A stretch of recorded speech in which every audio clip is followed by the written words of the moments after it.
Elementary school classroom in a slum. Elementary की meaning होती है student basic, and slum area होता है स्टूडेंट जो झुग्गी झोपड़ी वाला एरिया, उसे स्लम कहते हैं, जहाँ पे झुग्गी झोपड़ी वाले सभी लोग रहते हैं। जैसा कि हम इस पिक्चर में स्लम एरिया को भी देख सकते हैं। तो इस पोम में स्टूडेंट एक ऐसे क्लासरूम, स्कूल के ऐसे क्लासरूम का जिक्र किया गया है जहाँ पे स्लम एरिया के बच्चे बैठकर बेसिक सीखते हैं। एलिमेंट्री यानी कि बेसिक वो सीखते हैं। तो स्टीफन स्पेंडर के द्वारा लिखी गई है। सो चलिए स्टार्ट करते हैं पोम की समरी। यह पोम एक झुग्गी झोपड़ी में रहने वाले बच्चों के क्लासरूम का डीप डिस्क्रिप्शन देती है। पोएट हमें बताते हैं कि इन बच्चों के बिखरे हुए बाल तथा गंदे कपड़ों को देखकर ऐसा लगता है कि इन बच्चों की किसी को भी जरूरत नहीं है तथा इन पर ध्यान भी देने वाला कोई भी नहीं है। इन बच्चों के फेसेस बहुत सैड हैं। इन बच्चों के चेहरे गरीबी की वजह से झुके हुए हैं तथा क्लासरूम के कुछ बच्चों को तो अपने पेरेंट्स से हेरिडेटरी यानी कि विरासत में भर भर कर गरीबी तथा सुकड़ी हुई बोन्स की बीमारियां मिली हैं। क्लास में प्रॉपर लाइट भी नहीं है और लास्ट बेंच पर बैठा हुआ एक बच्चा जो कि फिजिकल रूप से तो क्लास में है लेकिन मेंटल रूप से तो वह सोच रहा है कि मैं बाहर जाऊं और स्क्वायरल के साथ खेलूं। यह बच्चा दूसरे बच्चों से बिल्कुल अलग है क्योंकि सभी बच्चे तो बहुत वीक हैं, लेकिन यह बच्चे की आंखें बहुत ब्राइट हैं तथा उसको बाहर जाकर खेलना है। क्लासरूम की दीवारें भी बहुत गंदी हैं और इन दीवारों पर कुछ पिक्चर्स लगी हैं जो कि इन्हें कोई डोनेट करके दान में देकर इन बच्चों को गया है। उनमें से एक पिक्चर तो शेक्सपियर की है जिसमें वे बाल्ड है, तो बच्चे उनका मजाक उड़ाते हुए कहते हैं कि इनके सिर पर तो सूरज उग रहा है, अर्थात उनके गंजेपन का मजाक उड़ाते हुए कहते हैं बच्चे ऐसा। नेक्स्ट पिक्चर स्टूडेंट एक वैली की है जो कि ऑस्ट्रिया में है। इसमें नेचर की सुंदरता को दिखाया गया है। थर्ड पिक्चर वर्ल्ड मैप की है, लेकिन इस मैप की अहमियत इन बच्चों के लिए है क्योंकि वे तो केवल स्लम एरिया तक ही सीमित हैं। ये बच्चे स्लम एरिया में जकड़े हुए हैं और उनका फ्यूचर बिल्कुल ही डिम हो गया है।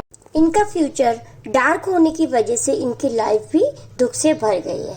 वे बच्चे ज्ञान से बहुत दूर हैं, तो क्लास में जो भी पिक्चर्स लगी हैं वो सब पिक्चर्स इनके लिए मीनिंगलेस है क्योंकि वे तो केवल स्लम एरिया में ही जकड़े हुए हैं। ये बच्चे सबको हेट करते हैं। इनके लिए शेक्सपियर भी गंदे हैं, वैली भी बेकार है और वर्ल्ड मैप भी बैड है क्योंकि इन्हें लगता है कि कोई तो इन्हें प्यार करता नहीं है, इसलिए ये सबको नफरत से देखते हैं।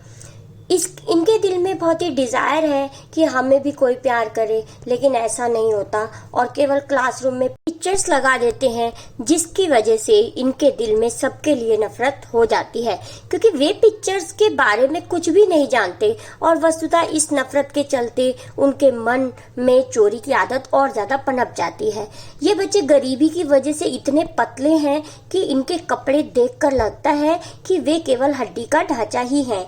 इनको प्रॉपर न्यूट्रिशन ना मिलने से वे बहुत वीक हो गए हैं। कुछ बच्चे तो क्लासरूम में ग्लासेस भी पहनते हैं जिनका मटेरियल इतना हैवी है जिसकी वजह से वे अनकंफर्टेबल फील करते हैं। अब गवर्नमेंट स्लम को तो बढ़ाती जा रही है क्योंकि उनको वोट चाहिए, जिसकी वजह से वर्ल्ड की ब्यूटी को तो वो स्लम में एरिया वाले रहने वाले बच्चे देख ही नहीं पाते। वे तो केवल स्लम एरिया में ही जकड़े रह जाते हैं। यह बहुत इम्पोर्टेंट है कि इन बच्चों को स्लम से बाहर लाया जाए। पोएट कहते हैं कि गवर्नमेंट के स्लम बनाने की वजह से ही ये लोग स्लम में जकड़े हुए हैं क्योंकि अगर गवर्नमेंट स्लम ही नहीं बनाती तो ये स्लम में ही नहीं रहते। काश गवर्नमेंट इनके लिए कुछ बेटर प्लेस बनाती तो ये बेटर प्लेस में रहते। इनको मजबूरी में ही उस स्लम में रहना पड़ता है क्योंकि इनका एजुकेशन सिस्टम इतना बेकार है कि वे बाहर निकल कर तो कुछ देख ही नहीं सकते, कुछ कर ही नहीं सकते और उस स्लम की वजह से ही वे अपने ड्रीम्स को नहीं सजा पा रहे और केवल वहीं होकर रह गए हैं यानी स्लम में।